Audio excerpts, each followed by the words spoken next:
যে দেখো P block element যারা হচ্ছে গ্রুপ 14, গ্রুপ 14 এ যে মেম্বার গুলো রয়েছে তাদের জেনারেল ইলেকট্রনিক কনফিগারেশন কেমন হবে না ইনার্ট কো তার উপর ns2 np2। ফর এক্সাম্পল এদের যে এলিমেন্ট গুলো রয়েছে সেই এলিমেন্ট গুলো কি carbon, silicon, germanium, tin, lead. তাহলে কার্বনের ইলেকট্রন বিন্যাসটি হিলিয়ামের উপর কত হবে 2s2 2p2, সিলিকনের হচ্ছে নিয়ন 3s2 3p2, তাহলে জার্মেনিয়ামের কি হবে argon 3d10 4s2 4p2, tin krypton 4d10 5s2 5p2, lead xenon 4f14 5d10 6s2 6p2। তাহলে এইগুলো হচ্ছে গিয়ে 14 নম্বর শ্রেণীর যে মৌলগুলো রয়েছে সেই মৌলগুলো এবং তাদের হচ্ছে গিয়ে ইলেকট্রনিক কনফিগারেশন। এখন এইবার এদের প্রপার্টির মধ্যে তোমার প্রথমেই যেটা হচ্ছে পারমাণবিক ব্যাসার্ধ। স্বাভাবিক উপর থেকে নিচের দিকে গেলে পারমাণবিক ব্যাসার্ধ কি হবে বাড়বে, নতুন নতুন যেহেতু কক্ষ যোগ হচ্ছে। তার ফলে কি হবে, তার ফলে আমাদের যে আয়নী ভবন বিভব মানে কি না গ্যাসীয় এবং বিচ্ছিন্ন অবস্থায় কোন মৌলের একটা পরমাণুর বাইরের কক্ষ থেকে একটা ইলেকট্রনকে অপসারণ করতে যে শক্তি দিতে হবে। তাহলে নিউক্লিয়াস থেকে বাইরের কক্ষের দূরত্ব যত বাড়বে নিউক্লিয়াসের দিকে আকর্ষণ বল কি হবে তত কমবে। তাহলে সেই ইলেকট্রনকে বার করতে কি হবে তত কম শক্তি লাগবে। তা স্বাভাবিক নিয়মে উপর থেকে নিচের দিক পর্যন্ত তা কার্বন থেকে তুমি যদি লেড পর্যন্ত যাও তাহলে আয়নী ভবন বিভবের মান কমা উচিত। প্র্যাকটিক্যালি কি দেখা যায়, কেমিস্ট্রিতে সবসময় মনে রাখবে যে এক্সেপশনটাই হচ্ছে প্রশ্ন। প্র্যাকটিক্যালি দেখা যায় কার্বন থেকে টিন পর্যন্ত আয়নী ভবন বিভবের মান ক্রমশ কমতে থাকে, মানে আয়নী ভবন বিভবের মান লেডের গ্রেটার দ্যান টি। কেন? ঠিক সিমিলারলি সাইজের ফ্যাক্টর, কার্বন থেকে টিন পর্যন্ত সাইজটা যে হারে বড় হয় টিন থেকে লেড পর্যন্ত সাইজটা কিন্তু সেই হারে বড় হয় না।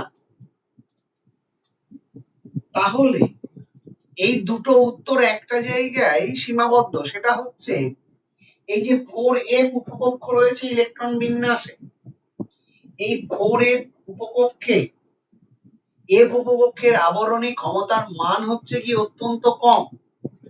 আবরণী ক্ষমতার মান কম হওয়ার জন্য কার্যকরী নিউক্লিয় আধানের পরিমাণ বেশি হয়। কার্যকরী নিউক্লিয় আধানের পরিমাণ বেশি হওয়ার জন্য করে কি যে এই ইলেকট্রন গুলোকে ধরে রেখে দেয়, টেনে রেখে দেয়। বেশি পরিমাণে টেনে রেখে দেওয়ার জন্য তাহলে সাইজটা যে হারে বাড়া উচিত ছিল সে হারে বাড়ছে না, এক নম্বর কথা। দু নম্বর কথা হচ্ছে এই যে 6p এর একটা ইলেকট্রনকে আমি বার করতে চাইছি, সেই 6p এর ইলেকট্রন দুটো আগের 5p এর ইলেকট্রনের থেকেও বেশি পরিমাণ that has been strongly attracted by the nucleus, যার জন্য ইলেকট্রনটাকে বার করতে আমার বেশি শক্তি লাগবে। এই কারণে লেডের আয়নী ভবন বিভবের মান অবশ্যই টিনের চেয়ে বেশি। এবার দেখো ক্যাটিনেশন ধর্ম। ক্যাটিনেশন ধর্মটা কি বলেছিলাম না, ক্যাটিনেশন ধর্মটা হচ্ছে ধ্রুবায়ন শক্তির মানের উপর নির্ভর করে। ধ্রুবায়ন শক্তি মানে কি আধান বাই ব্যাসার্ধ। তার মানে দেখা গেছে যে যাদের ব্যাসার্ধ যত কম হবে তাদের ধ্রুবায়ন শক্তির মান কি হবে বেশি হবে। যাদের ধ্রুবায়ন শক্তির মান যত বেশি হবে তাদের কি হবে ক্যাটিনেশন ধর্ম তত বেশি হবে। সেদিক দিয়ে দেখতে গেলে কার্বনের যে মৌলটা আর কি সবচেয়ে প্রথমে রয়েছে কার্বন, সেই কার্বনের ধ্রুবায়ন শক্তির মানটা বেশি হবে, কারণ তার সাইজটা কি সবচেয়ে ছোট। সাইজটা ছোট হওয়ার জন্য ফাইয়ের মান আর ধ্রুবায়ন শক্তির মানটা কি হবে বেশি। ধ্রুবায়ন শক্তির মানটা বেশি হওয়ার ফলে কি হচ্ছে ওদের ক্যাটিনেশন ধর্ম বেশি, যার জন্য একই মৌলের পরমাণুগুলো পরস্পরের সঙ্গে যুক্ত হয়ে দীর্ঘ শৃঙ্খল তৈরি করতে পারে। এছাড়াও কার্বনের একটা অন্য প্রপার্টি রয়েছে, যেহেতু কার্বনের সাইজটা ছোট এবং ইলেকট্রোনেগেটিভিটিটাও যথেষ্ট বেশি। তার ফলে হয় কি যে পিপাই পিপাই বন্ধন দ্বারা ওরা পরস্পরের সঙ্গে দ্বিবন্ধ বা ত্রিবন্ধ বন্ধনী তৈরি করে। শুধু তাই নয়, শুধু দুটো কার্বনের মধ্যেই নয়, ওরা কার্বন ছাড়া অন্য ইলেকট্রোনেগেটিভ মৌলের সঙ্গে তারাও এরকম পিপাই পিপাই বন্ধন তৈরি করে ডাবল বন্ড বা ট্রিপল বন্ড তৈরি করতে পারে। ফর এক্সাম্পল, যেমন ধরো আমি বলছি ইথিলিনের ক্ষেত্রে কি হয় না, এই দুটো কার্বনের মধ্যে পিপাই পিপাই বন্ধন, অর্থাৎ এর পাই মানে এর পি এর ইলেকট্রন, এর যে পি রয়েছে, এর যে পি এর আরেকটা ইলেকট্রন রয়েছে, তাহলে কি করছে, ওরা পিপাই পিপাই বন্ধন তৈরি করছে। ঠিক তেমনি কার্বনের সঙ্গে ধরো আমি বলছি সায়ানাইড, তাহলে এই ক্ষেত্রেও তোমার পিপাই পিপাই এরোপি দুজনের মধ্যে পিপাই পিপাই বন্ধন তৈরি করছে। এইটা হচ্ছে কার্বনের একটা বিশেষ ধর্ম। এবার দেখো এদের জারণ স্তর মানে এদের সবাইকার দেখতে পাচ্ছি বাইরের পক্ষে ইলেকট্রন রয়েছে 4টে। সুতরাং এরা ম্যাক্সিমাম জারণ সংখ্যা দেখাবে কত, প্লাস। আর মিনিমাম কত, মিনিমাম মানে আর কটা নিলে ওরা অক্টেট ভর্তি করবে, না আর 4টে নিলে অক্টেট ভর্তি করবে। তাহলে কার্বনের ক্ষেত্রে ম্যাক্সিমাম জারণ সংখ্যা হচ্ছে +4, মিনিমাম জারণ সংখ্যা হচ্ছে -4। তাহলে -4 থেকে +4 এর মধ্যে এটা থাকবে। সবচেয়ে ইন্টারেস্টিং বিষয় হয়ে গেল একজনের ক্ষেত্রে, সেটা হলো লেডের ক্ষেত্রে। সবাইকার ক্ষেত্রে +4 স্টেবল অক্সিডেশন স্টেট ম্যাক্সিমাম, কিন্তু লেডের ক্ষেত্রে অক্সিডেশন স্টেট যেটা স্টেবল সেটা হচ্ছে গিয়ে Pb2 অক্সিডেশন স্টেট হচ্ছে ম্যাক্সিমাম, মানে এটা হচ্ছে সবচেয়ে বেশি স্টেবল। কেন? কারণটা হচ্ছে এইটা যে পিবি ইলেকট্রনিক কনফিগারেশনে তোমার দেখা গেছিল কি 4f14 5d10 6s2 6p2। যেহেতু এই এফ এর আবরণী ক্ষমতার মান কম, যার জন্য কার্যকরী নিউক্লিয় আধানের পরিমাণ অনেক বেশি, এর ফলে কি করছে না 6s এর যে দুটো ইলেকট্রন, এই 6s এর দুটো ইলেকট্রন ওরা প্রবলভাবে ধরে রেখেছে এবং ওকে বেরোতে দেয় না, অর্থাৎ এদেরকে রাসায়নিক বিক্রিয়ায় অংশগ্রহণ করতে দেয় না। এটাকে বলা হচ্ছে ইনার্ট পেয়ার এফেক্ট বা হচ্ছে নিষ্ক্রিয় জোর প্রভাব। তাহলে নিষ্ক্রিয় জোর প্রভাবের জন্য কি হবে না নিশ্চিতভাবেই তোমার হচ্ছে গিয়ে এদের এই পি এর দুটো ইলেকট্রনকে বড় জোর বেরোতে দেবে, 6s এর ইলেকট্রন দুটোকে আক্ষরিক অর্থে কি কেমিক্যালি ইনার্ট করে রাখবে, যার জন্যই তোমার হচ্ছে গিয়ে এই লেডের +2 oxidation state that will be stable. আবার ঘুরিয়ে একটা প্রশ্ন হতে পারে, তাহলে PbO2, ধরো আমি বললাম PbO2 এটা কি জারক না বিজারক? আমাকে যদি জানতে চাওয়া হয়, অবভিয়াসলি এটা কি জারক। কেন জারক? PbO2 মানে এখানের অক্সিডেশন স্টেট কত, +4। তার মানে এখানে জোর করে এই 6s এর ইলেকট্রন দুটোকে বার করে দেওয়া হয়েছে, কিন্তু ইনার্ট পেয়ার এফেক্টের জন্য এরা সবসময় চাইছে কি না দুটো ইলেকট্রনকে কোথাও থেকে সংগ্রহ করে নিতে। যখন অন্যের সংস্পর্শে আছে তখন সেখান থেকে দুটো ইলেকট্রনকে টেনে নিয়ে 6s যেটা ভ্যাকেন্ট হয়ে গেছিল সেখানে দুটো ইলেকট্রনকে ভর্তি করে দিচ্ছে। এর ফলে PbO2 খুব সহজে Pb+2 তে কনভার্ট হয়ে যাচ্ছে। তাহলে অন্য থেকে ইলেকট্রন যেহেতু নিয়ে নিতে পারছে, তার মানে কি নিজে বিজারিত হচ্ছে এবং জারক হিসেবে আচরণ করছে, যার জন্য PbO2 হচ্ছে গিয়ে অক্সিডাইজিং এজেন্ট হিসেবে আচরণ করে। এবার দেখো আরেকটা প্রশ্ন বলছে, আমি কার্বনের পরবর্তী যে মৌল রয়েছে সে হচ্ছে গিয়ে কি সিলিকন। প্রশ্ন হচ্ছে যে ধরো ট্রাইমিথাইলঅ্যামিন, রাইট, এবং ট্রাইসিলাইলঅ্যামিন, এটার নাম ট্রাইসিলাইলঅ্যামিন।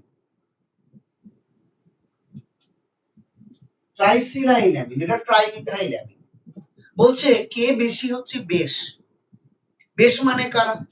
বেশ মানে যারা লোন পেয়ার ডোনেট করতে পারে যত দ্রুত, আমি বলবো লুইস তত্ত্ব অনুযায়ী তারা তত বেশি ক্ষার হবে। মজার ব্যাপার হচ্ছে এখানে দুক্ষেত্রেই নাইট্রোজেনের মাত্রায় লোন পেয়ার রয়েছে, যেটা যত দ্রুত দিতে পারবে সে তত বেশি ক্ষার হবে। ইন্টারেস্টিং কেস, এখানে সিলিকন কত 14, তার মানে এর ইলেকট্রনিক কনফিগারেশন কত Ne2 3s2 3p2, রাইট। যেহেতু 3 তে ঢুকে গেছে ওর electronic configuration, now it has 3d vacant. 3d vacant মানে ডি উপকক্ষের যে কক্ষকগুলো রয়েছে সেগুলো শূন্য। তখন কি করতে পারে যে এই যে n এর লোন পেয়ারটা, এই n এর লোন পেয়ারটা করবে কি, ধরো আমি এর গঠনটাকে আমি এরকম করে যদি আঁকি n si h3, তখন হচ্ছে কি এই লোন পেয়ারটা p থেকে এর ভ্যাকেন্ট দিতে যাচ্ছে, দিয়ে কি তৈরি করছে, দিয়ে তৈরি করছে p পাই d পাই, p পাই d পাই বন্ড তৈরি করছে। তার মানে কি এই availability of lone pair on nitrogen atom of tricyclyl amine gets decreased, কমে যাচ্ছে, অন্যকে দেওয়ার প্রবণতা কমে যাচ্ছে, কারণ ওটা ইনভলভ হয়ে যাচ্ছে পিপাই ডিপাই বন্ড ফরমেশনের জন্য। তাহলে অন্যকে দেওয়ার প্রবণতা যখন কমে যাবে, তাহলে স্বাভাবিক নিয়ম অনুযায়ী কি হচ্ছে, ওদের বেসিসিটিটা কমে যাবে। কিন্তু এর ক্ষেত্রে কার্বনের তো ভ্যাকেন্ট ডি নেই, যার জন্য এর ক্ষেত্রে এই ঘটনাটা ঘটবে না, যার জন্য অপরকে দান করার প্রবণতা লোন পেয়ারে বেশি হবে, এই কারণে এ হচ্ছে গিয়ে বেসিক ইন নেচার হবে। এরপরে দেখো আরেকটা প্রশ্ন আসে এদের হ্যালাইড গুলোকে, এদের হ্যালাইড গুলোকে নিয়ে। যেমন ধরো বলছি কার্বন টেট্রাক্লোরাইড, সিলিকন টেট্রাক্লোরাইড। প্রথম প্রশ্ন হচ্ছে এই কার্বনের tetrachloride that cannot be hydrolysed, মানে একে জল দিয়ে আদ্র বিশ্লেষণ করা যায় না, যেটা হচ্ছে সিলিকন টেট্রাক্লোরাইডকে আদ্র বিশ্লেষণ করা যায়। প্রশ্নটা হচ্ছে কেন? যদি হয় SiCl4 তাহলে কি প্রোডাক্ট দেবে? Interesting case. কার্বন টেট্রাক্লোরাইড এর ক্ষেত্রে কার্বনের যে ইলেকট্রনিক কনফিগারেশন সেটা হচ্ছে হিলিয়াম কোরের উপর 2s2 2p2, যেহেতু 2p2 তে গিয়ে শেষ হয়ে যাচ্ছে, so it has no vacant d orbital, এর শূন্য কোনো ডি কক্ষক নেই। শূন্য ডি কক্ষক না থাকার জন্য জলের মতন যারা নিউক্লিওফাইল অর্থাৎ লোন প্যান নিয়ে যখন ঢোকার চেষ্টা করবে, তাহলে শূন্য কক্ষক না থাকলে তো ঢুকতে পারবে না, যার জন্য কার্বন টেট্রাক্লোরাইড আদ্র বিশ্লেষিত হয় না, এই জল দিয়ে আদ্র বিশ্লেষিত হবে না। কিন্তু সিলিকন টেট্রাক্লোরাইডে কি হবে?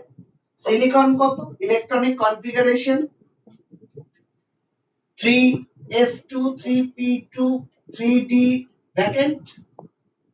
সুতরাং এক্ষেত্রে করবে কি, জল তার লোন পেয়ার দিয়ে সিলিকনের মধ্যে প্রবেশ করবে এবং সে একটা জায়গা বা স্থান দখল করবে, এবং সেক্ষেত্রে ওরা HCl কে লিবারেট করে অর্থোসিলিসিক অ্যাসিড তৈরি করবে। কেমন করে করছে একটু দেখ।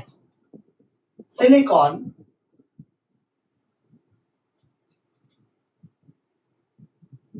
জল দিচ্ছে তার লোন পেয়ার এখানে HH, রাইট, HCl বেরোলো। এবার কি করছে, আমার ধরো জল অণু এখানে দিচ্ছে HCl বেরিয়ে গেল, আবার দেখো জল অণু এখানে দিচ্ছে লোন পেয়ার,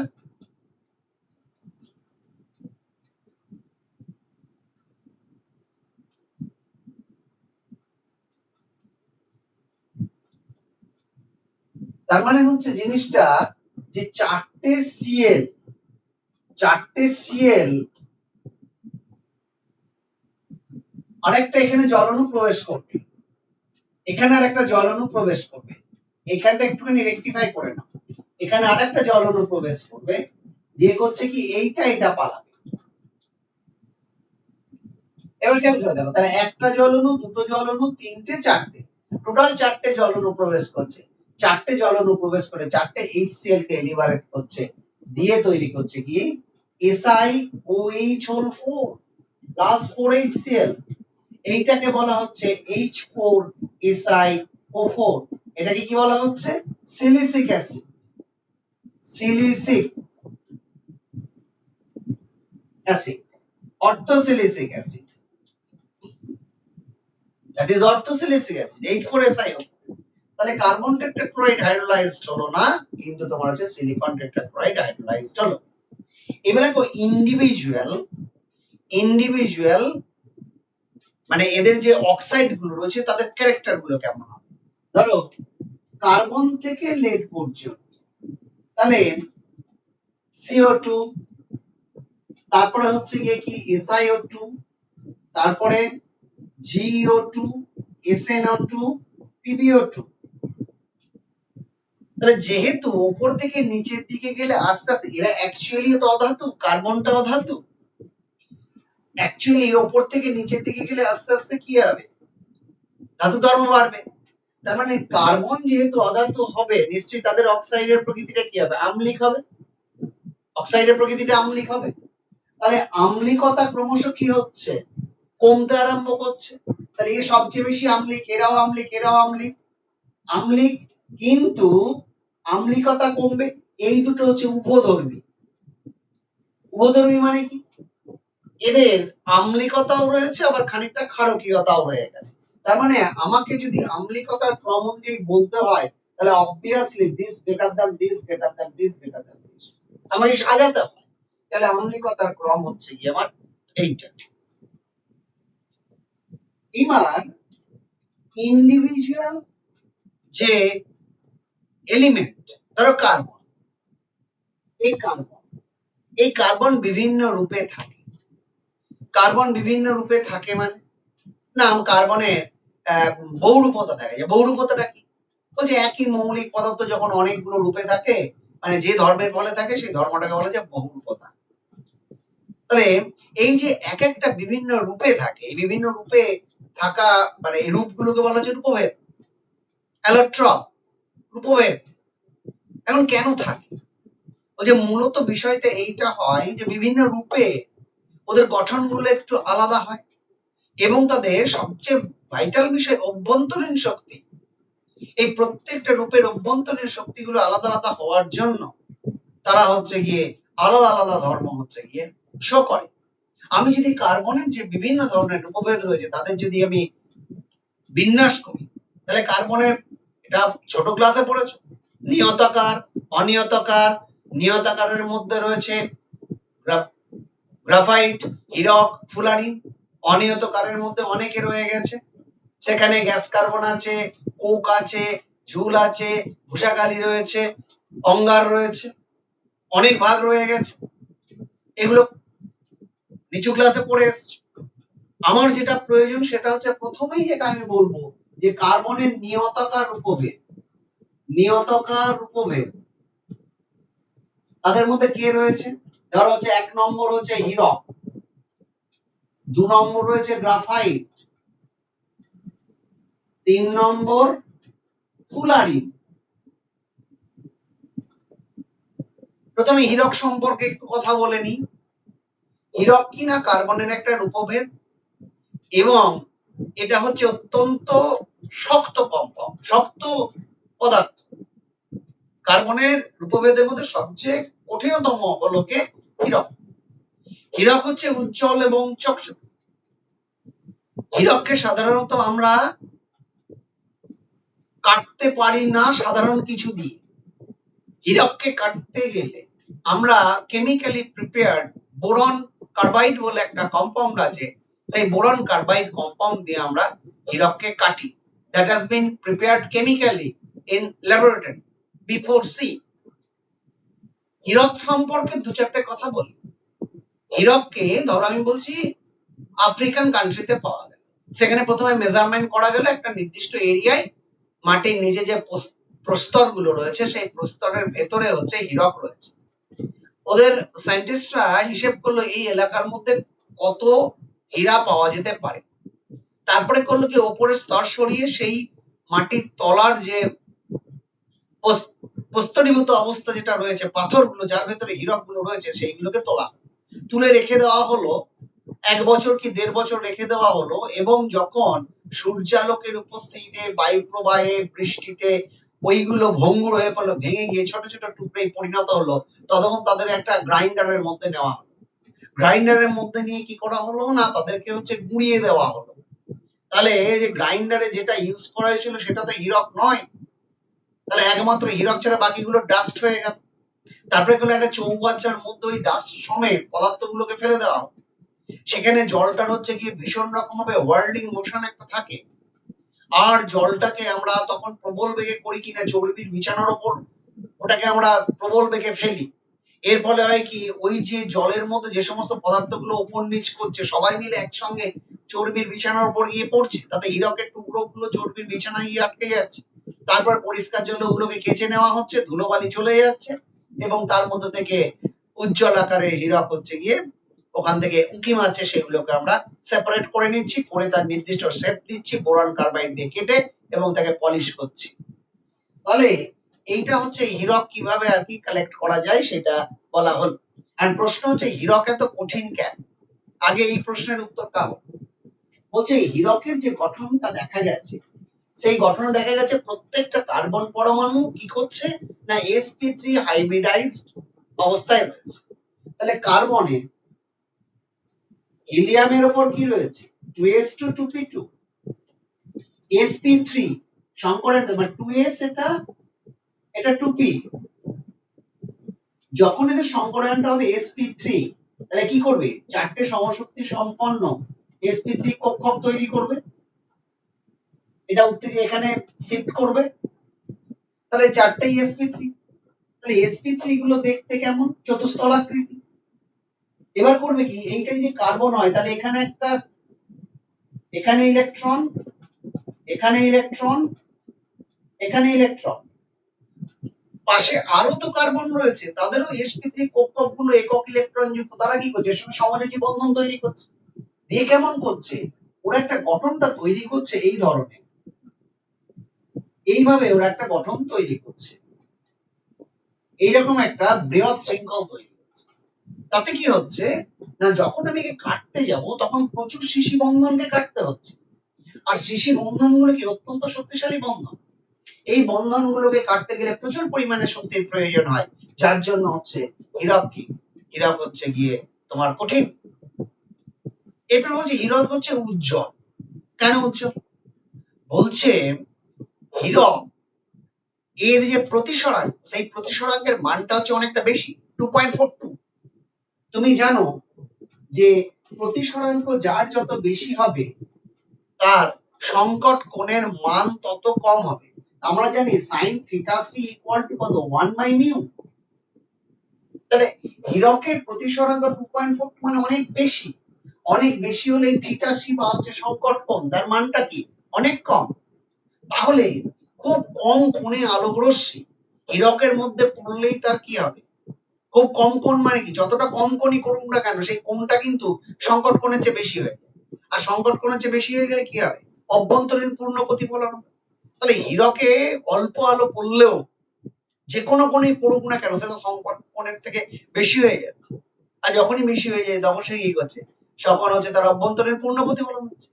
এরপরে কি হচ্ছে না, হীরকের তলগুলো এমন ভাবে কাটা থাকে যে ওই একটা আলো রশ্মি বিভিন্ন তল কর্তৃক বারবার প্রতিফলিত হয়। তার মানে ওই ওর ভেতরেই আলোক রশ্মিটা বারবার অভ্যন্তরীণ পূর্ণ প্রতিফলন ঘটে, যার জন্য কি হয় না, হীরক হচ্ছে গিয়ে উজ্জ্বল বা হচ্ছে গিয়ে চকচকে। তারপর প্রশ্ন, হীরক তড়িৎ পরিবহন করে না। আরে তড়িৎ পরিবহন করবে কি করে? হীরকের যে আমি ইলেকট্রন বিন্যাস দেখলাম, এদের সংকরায়ন দেখলাম, সেই সংকরায়নে কি দেখেছি না, sp3 সংকরায়নে যে চারটে ইলেকট্রন, চারটে sp3 কক্ষকে রয়েছে, তাহলে চতুস্তলাকারে পাশাপাশি প্রত্যেকটা কার্বনের সঙ্গে ওরা সমযোজী বন্ধনে আবদ্ধ থাকছে। তার মানে ওখানে কোনো মুক্ত ইলেকট্রন থাকার সম্ভাবনা নেই। মুক্ত ইলেকট্রন যদি না থাকে তাহলে তারা তড়িৎ পরিবহন করবে কি করে, যার জন্য কিন্তু হীরক তড়িৎ পরিবহন করে না।